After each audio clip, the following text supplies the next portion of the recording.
এখন আমি দাঁড়িয়ে আছি ভারতবর্ষের একমাত্র ফ্লোটিং পোস্ট অফিস নগরের হোটেল থেকে। এখন বেরিয়ে যাচ্ছি আমরা পেহেলগাঁওয়ের উদ্দেশ্যে। একটা আপেল বাগানে আমরা দাঁড়িয়েছি এবং আপেল দেখছি। মেরি ভিগি ভিগি সি পলকোं पे रह गए। গরম গরম চায়ের সঙ্গে এরকম লিডার নদী আর চারপাশের এই অপূর্ব শোভা দেখতে দেখতে অক্টোবর 2023 আর সকালবেলা ঘুম থেকে উঠে শ্রীনগরের হোটেল থেকে বেরিয়ে পড়লাম ডাল লেকের ধারে। এই যে দেখছেন পিছনে, আমার পিছনে ডাল লেক, আর এই আমার সঙ্গে বেরিয়ে পড়েছি পিয়ালি। ডাল লেকের পাশেই ইন্ডিয়া পোস্টের একটা ভাসমান পোস্ট অফিস, সেটা দেখতে। এখন আমি দাঁড়িয়ে আছি ভারতবর্ষের একমাত্র ফ্লোটিং পোস্ট অফিস শ্রীনগরের ডাল লেকের পাশে অবস্থিত এই হাউস বোটের ওপর সুন্দর একটা অপূর্ব পোস্ট অফিস। ভারতবর্ষ তথা পৃথিবীর এটি একমাত্র ভাসমান পোস্ট অফিস, একটি হাউস বোটের ওপর অবস্থিত ফ্লোটিং পোস্ট অফিস। সময়টা ছিল 1953।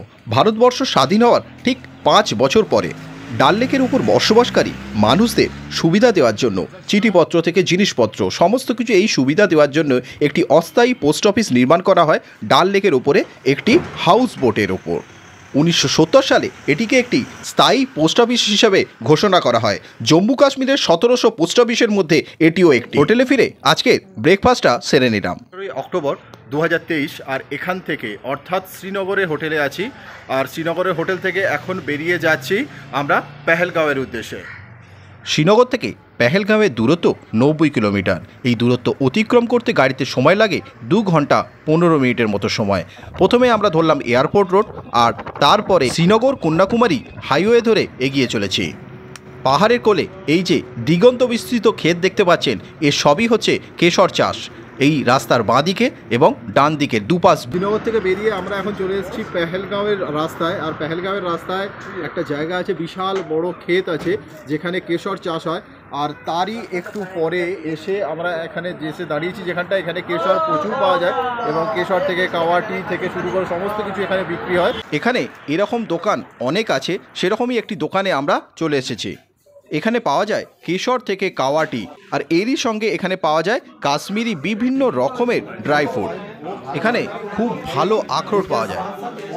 কিছু কেনাকাটা সেরে আমরা বাইরে বেরিয়ে এলাম, আর বাইরে বেরিয়ে এসে দেখলাম এখানে কাওয়াটি তৈরি করে বিক্রি করছে। গরম গরম কাওয়াটির ওপর দিয়ে দিল একটা বাদামের গুঁড়ো।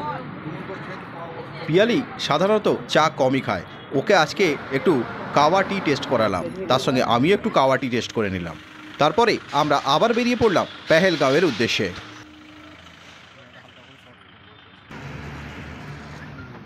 তারপরে আরও কিছুটা এগিয়ে আমাদের গাড়ি বাঁদিকে একটা জায়গায় দাঁড়িয়ে পড়ল। কাশ্মীরে প্রচুর উইলো গাছ পাওয়া যায়, আর এই উইলো কাঠ হচ্ছে খুব হালকা, ক্রিকেটের ব্যাট তৈরি হয় এই কাঠ থেকে। আর এখন আমরা যেখানে চলে এসেছি এটা হলো একটা ব্যাট তৈরির কারখানা, আর এখানে এই উইলো কাঠ থেকে কিভাবে ব্যাট তৈরি হয় সেগুলোই আমরা আজকে এখন দেখব। এগুলো হচ্ছে সব ব্যাটের হ্যান্ডেল।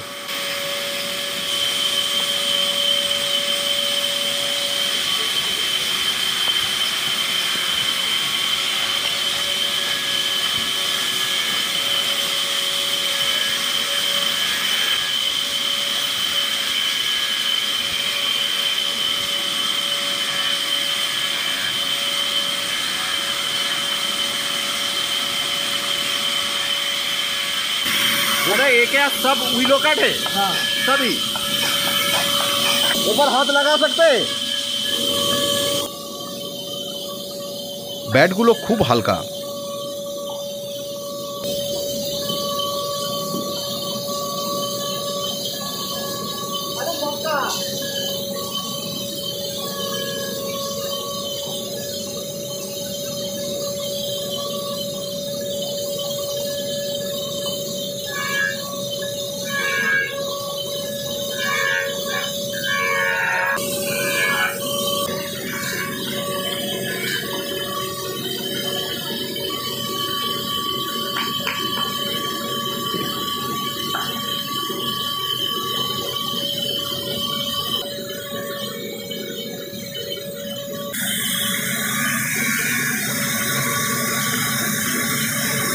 বুঝতেই পারলেন এইভাবে তৈরি হয় ব্যাট, আর সেই ব্যাটগুলো ফিনিশ হয়ে চলে আসে এই রকম অবস্থায়, যেগুলো আমাদের খেলার উপযুক্ত হয়ে ওঠে। পেহেলগাঁও হলো পাহাড়ি উপত্যকায় অবস্থিত একটি নদী উপত্যকা শোভিত গ্রাম, যার প্রাকৃতিক সৌন্দর্য হার মানায় যে কোনো পাহাড়ি গ্রামকে, যেখানে ঘোড়ায় করে ঘুরে আসা যায় মিনি সুইজারল্যান্ডে। তবে সেখানে পৌঁছানোর আগে আর্মির কনভের জন্য অনেকটা সময় আমাদের গাড়ি এই রাস্তার পাশে দাঁড়িয়ে গেল। তবে অপেক্ষা করা ছাড়া আর কোনো কাজ নেই।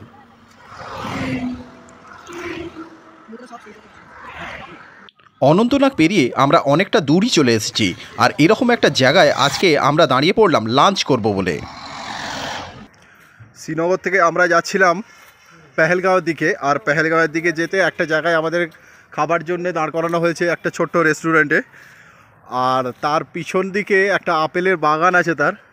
আর এরই মধ্যে আমাদের খাবার রেডি হয়ে গেছে, এবারে আমরা খেতে বসবো। আর আজকের লাঞ্চে আমাদের জন্য আছে ভাত, ডাল, বাঁধাকপির তরকারি, করলা ভাজা আর মাছের ঝাল। বাঙালি যেখানেই থাকুক এই স্বাদের খাবার যদি পাওয়া যায় আর কিছু চাই বলে মনে হয় না। আর আজকের খাবারের শেষ পাতে ছিল আপেলের চাটনি। কাশ্মীরে এসে আপেলের চাটনি ভাবুন একবার। শ্রীনগর থেকে আমি যাচ্ছিলাম পেহেলগাঁওতে, আর পেহেলগাঁও যাওয়ার রাস্তায় দুপাশে অজস্র আপেল বাগান। সেরকমই একটা আপেল বাগানের সামনে দাঁড়িয়ে পড়েছি। এই যে আমার পিছনে, কতটা দেখতে পাচ্ছেন কিনা জানি না, কাছ থেকে আপনাদের নিয়ে গিয়ে সেই ভিডিও আপনাদেরকে দেখাচ্ছি। সত্যি বলতে কি জীবনে এই প্রথম কোনো আপেল বাগানে ঢুকছি। কেমন লাগছে? অসাধারণ অসাধারণ, এই প্রথম আপেল গাছ দেখলাম। জীবনে এই প্রথম আপেল গাছ দেখছি, এটা একটা অসাধারণ অনুভূতি। এবং সেই সঙ্গে দেখতে পাচ্ছি আপেল গাছে আপেল ভর্তি হয়েছে, পাকা আপেলের ঠাসা গাছ। আম, জাম, কাঁঠাল, পেয়ারা অনেক কিছু গাছই দেখেছি, কিন্তু আপেল গাছ জীবনে কোনোদিন দেখিনি। আজকে কাশ্মীরে এসে সেই ইচ্ছাটাও পূরণ হয়ে গেল আজকে। কাশ্মীর এমন একটা জায়গা যেখানে বছরের বিভিন্ন সময়ে বিভিন্ন রকমের ফ্লেভারে কাশ্মীরকে দেখতে পাওয়া যায়। কাশ্মীরে আসার সেরা সময় হলো অক্টোবর থেকে এপ্রিল। কাশ্মীরে যদি গাছ ভর্তি আপেল দেখতে চান তাহলে আপনাদের আসতে হবে অক্টোবরে। যদি আপনারা বরফ দেখতে চান তাহলে আসতে হবে জানুয়ারি কিংবা ফেব্রুয়ারি। আর যদি টিউলিপ দেখতে চান তাহলে আপনাদের আসতে হবে মার্চ এপ্রিল। অজস্র আপেল গাছ, আর সেই আপেল গাছে আপেল ভর্তি হয়ে আছে। আপেল বাগানে ঢুকবেন, কিন্তু সেটা নিজের মনে করে টপাটপ আপেল পেড়ে নেবেন না। এখানে লিখে দেওয়াই আছে আপেল তুললেই 100 টাকা ফাইন। প্রত্যেক বাগানেই কিন্তু এরকম নোটিশ বোর্ড দেওয়া আছে, সেগুলো দেখেই আপনারা কাজ করবেন। আর ওনাদের পারমিশন ছাড়া গাছে হাত না দেওয়াটাই ভালো।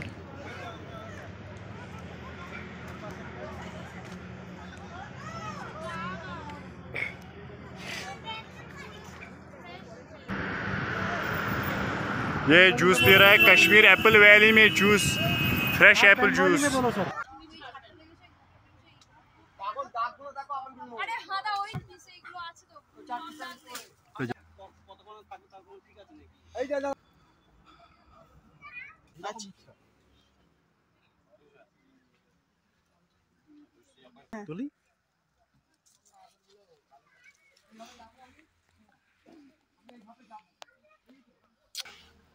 এত সুন্দর একটা অনুভূতি, আর মানে কি বলবো, পেহেলগাঁও যাওয়ার রাস্তায় একটা আপেল বাগানে আমরা দাঁড়িয়েছি এবং আপেল দেখছি। এত গাছে আপেল যে দেখে দেখে মন ভরে যাচ্ছে। কোনোদিন ভাবিনি যে এরকম একটা আপেল বাগানে এসে এরকম দাঁড়িয়ে যাব। অনেক দিনের একটা ড্রিম ছিল, সেই ড্রিমটাও আজকে সফল হয়ে গেল। এরকম অপূর্ব আপেল বাগানে এসে আপেল গাছ থেকে পেড়ে নেওয়ার আনন্দটাই আলাদা। আমরা ঠিক করলাম বাড়ির জন্য কিছুটা আপেল এখান থেকে নিয়ে যাব। সেই জন্য ওনাদের দাম জিজ্ঞেস করলাম, আর ওনারা বললেন যে 60 টাকা কেজি। তারপর ওনাদের থেকে পারমিশন নিয়ে এই যে আমরা আপেল পেড়ে নিয়েছি। কাশ্মীরের আপেল বাগান দর্শন করে এবারে চলেছি পেহেলগাঁওয়ের উদ্দেশ্যে। আর এই যে ওপরের গেটে লেখা আছে ওয়েলকাম টু পেহেলগাঁও।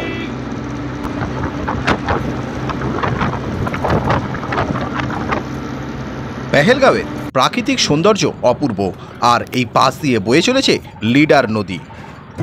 এখানকার প্রাকৃতিক সৌন্দর্য এতই সুন্দর যে প্রত্যেক বছর হাজার হাজার মানুষ ভিড় করে এই পেহেলগাঁওতে। শ্রীনগর থেকে যাত্রা শুরু করে পুলওয়ামা, অনন্তনাগের মধ্যে দিয়ে 90 কিলোমিটার পথ পাড়ি দিয়ে এখন এসে দাঁড়িয়েছি পেহেলগাঁও মার্কেট। এখানে পৌঁছে যে ভিউ দেখতে পাচ্ছি, পাহাড়ের চূড়ায় চূড়ায় বরফ জমে আছে আর সবুজ পাহাড়। ও আমরা পেহেলগাঁওয়ের খুব কাছে চলে এসেছি, আর কাছেই এসে একটা পেট্রোল পাম্পে এখানে গাড়ি দাঁড়িয়েছে, কিছু প্রয়োজনীয় জিনিসপত্র নিয়ে নিচ্ছে।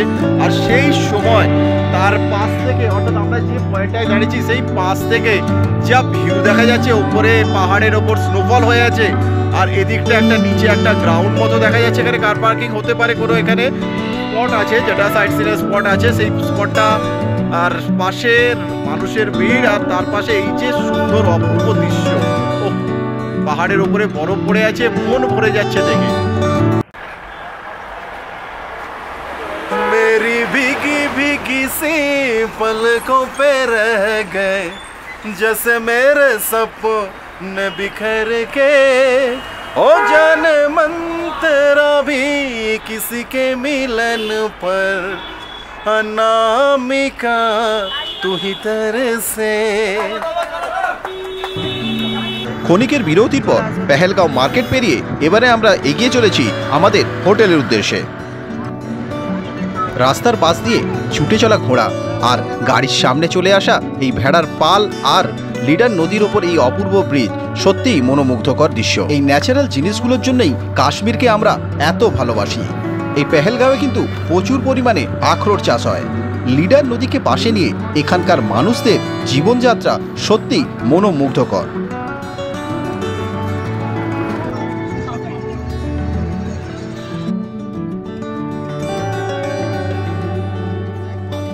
আর এই সব দৃশ্য দেখতে দেখতেই হোটেলে পৌঁছে গেছি।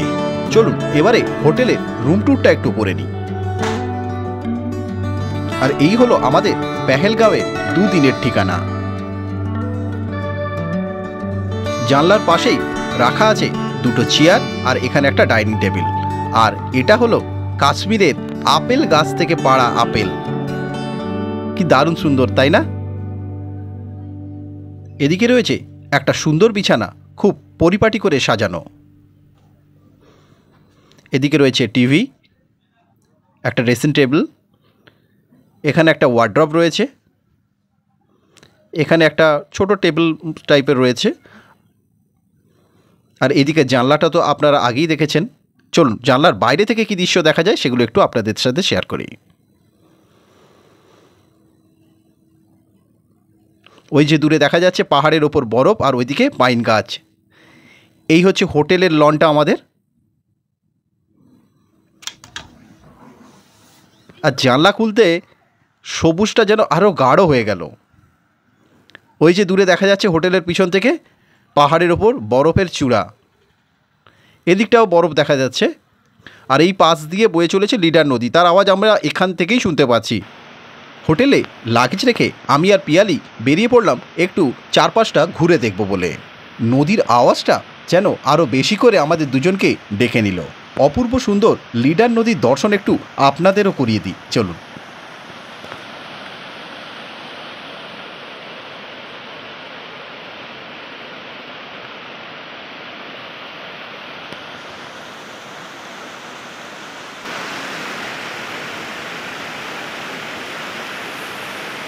খুব ঠান্ডা, হাতগুলো পুরো সিটিয়ে যাচ্ছে, ভয় না ঠান্ডায়। রিসর্টের পাশের ওয়েদারটা জাস্ট এইরকম, সামনে দিয়ে বয়ে যাচ্ছে এরকম নদী, এখান দিয়ে বয়ে যাচ্ছে পাশ দিয়ে লিডার নদী, চারপাশে পাহাড়ের ওপর বরফ পড়ে আছে আর পাইন গাছের সারি। ওয়েদারটা ঠান্ডা, মারাত্মক ঠান্ডা।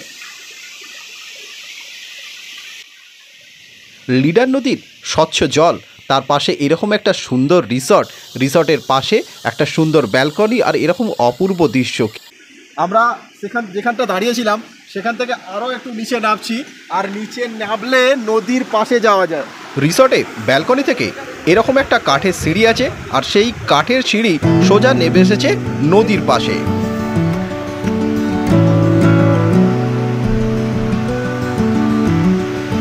সামনে দিয়ে বয়ে যাচ্ছে লিডার নদী, আর এই লিডার নদীর কাছে এসে এই আনন্দ, মানে আরও কিছুটা কাছ থেকে দেখার অনুভূতি হয়েছে, এবং সেই জন্য আরও একটু এগিয়ে যাচ্ছে।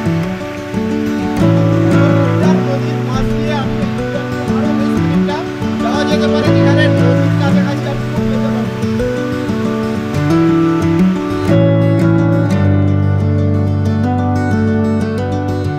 ঠান্ডা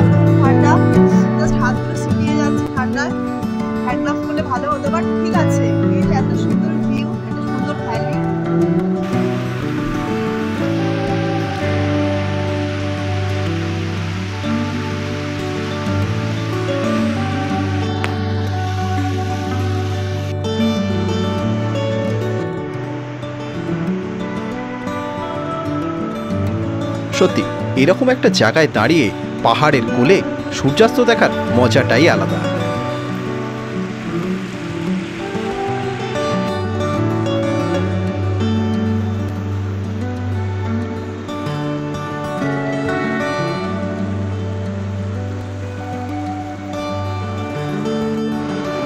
এখন আমি আইসল্যান্ড রিসর্টের সামনে চলে এসেছি।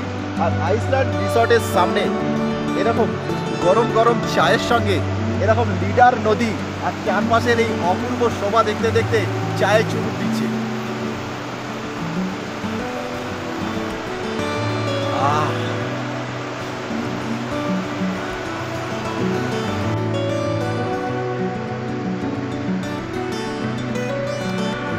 এখন আমি দাঁড়িয়ে আছি পেহেলগাঁওতে। আর পেহেলগাঁওতে পাশ দিয়ে বয়ে চলেছে লিডার নদী, অপূর্ব এই লিডার নদী। আর তার পাশেই হচ্ছে আইসল্যান্ড হোটেল। এখানে আপনারা আসতে পারবেন, থাকতে পারবেন। আর এই রকম দৃশ্য, এই রকম জায়গা থেকে বসে লিডার নদী, তার সঙ্গে এরকম সুন্দর একটা ব্যালকনি, এবং এই ব্যালকনিতে বসে আপনারা যতক্ষণ পারবেন এখান থেকে লিডার নদীকে দেখতে পারবেন। তার সঙ্গে পাশের এই যে পাশের এই ভিউটা অসাধারণ একটা পাহাড়ের ভিউ। চারদিক দিয়ে পাহাড় দিয়ে ঘেরা, চারপাশে বরফ পড়ে আছে, আর এইরকম আখরোটের পেড় দিয়ে ভরা আছে এই জায়গাটি। আর মাত্র কিছুদিনের মধ্যে এইখান দিয়ে একটা ব্রিজ তৈরি হবে, কাঠের ব্রিজ, যে ব্রিজটা চলে যাবে ওই দিকের ওই ল্যান্ডটাতে। আর ওখানে বসবে ডোম। এখন যে নতুন ডোম এসছে, সেই ডোমের মধ্যে আপনারা থাকতে পারবেন। ডোম টাইপ হোটেল যেগুলো হচ্ছে এখন, সেরকম ওইখানে ওই রকম লিডার নদী দেখুন, দুদিক দিয়ে বয়ে চলেছে লিডার নদী, আর তার পাশে একটা ছোট্ট ল্যান্ড, আর সেখানে রইবে কি না ডোম। শুধু এখানেই ডোম বসবে না, ডোম বসবে ঠিক হোটেলের আরও এই ডান পাশে। এখানে দেখছেন, এখানে অনেক কটি, প্রায় 13টি ডোম বসবে এই জায়গায়, এবং খুব শীঘ্রই সেগুলো এখানে আসতে চলেছে এবং এখানে সেগুলো রেডি হয়ে যাবে। আপনারা যেমন এরকম সুন্দর একটা হোটেলে থাকতে পারবেন, এবং তার সঙ্গে এখানে ডোম ফেসিলিটিও অ্যাভেলেবেল হয়ে যাবে খুব তাড়াতাড়ি। আজ রাত্রের মেনুতে আছে গরমা গরম চিকেন বিরিয়ানি, তার সঙ্গে চিকেন রেজালা। গরম গরম চিকেন বিরিয়ানিটা ততক্ষণ আমি শেষ করে নিই, আর আপনাদের জানাই শুভরাত্রি। দেখা হচ্ছে কাল সকালের একটা নতুন ঝকঝকে ভিডিও নিয়ে।